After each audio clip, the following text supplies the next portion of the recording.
ഒരാളെയും പൂർണ്ണമായി മനസ്സിലാക്കാൻ നമുക്ക് ആർക്കും കഴിയില്ല.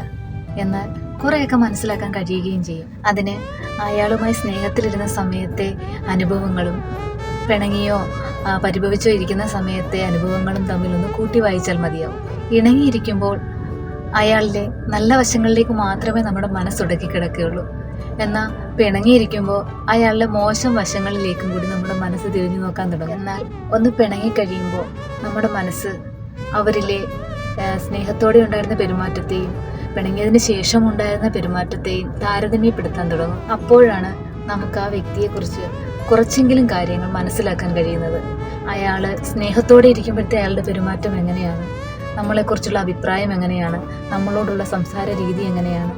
അതുപോലെ പിണങ്ങിക്കഴിയുമ്പോൾ അയാളുടെ സംസാരവും നമ്മളെക്കുറിച്ചുള്ള അഭിപ്രായവും നമ്മളോടുള്ള പെരുമാറ്റവും രീതിയും ഒക്കെ തികച്ചും വ്യത്യസ്തമായിരിക്കും.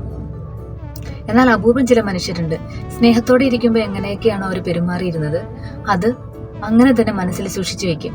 എന്നാൽ പിണങ്ങിക്കഴിയുമ്പോൾ അവരത് പുറത്ത് കാണിക്കില്ല എങ്കിലും അവരുടെ മനസ്സിൽ അല്ലെങ്കിൽ അവരുടെ പെരുമാറ്റത്തിൽ നമുക്ക് മോശമായിട്ടൊന്നും കാണാൻ കഴിയില്ല. എങ്കിലും ഒരാളെ കുറച്ചെങ്കിലും നമുക്ക് മനസ്സിലാക്കാൻ കഴിയണമെങ്കിൽ അയാൾ പിണങ്ങിയിരിക്കുമ്പോഴത്തെ രീതിയും ഇണങ്ങിയിരിക്കുമ്പോഴത്തെ രീതിയും പൂർണ്ണമായി നമുക്ക് മനസ്സിലാക്കിയേ പറ്റൂ. ശരിയല്ലേ? എൻ്റെ ധാരണ ഇങ്ങനെയാണ്. നിങ്ങളുടെയോ?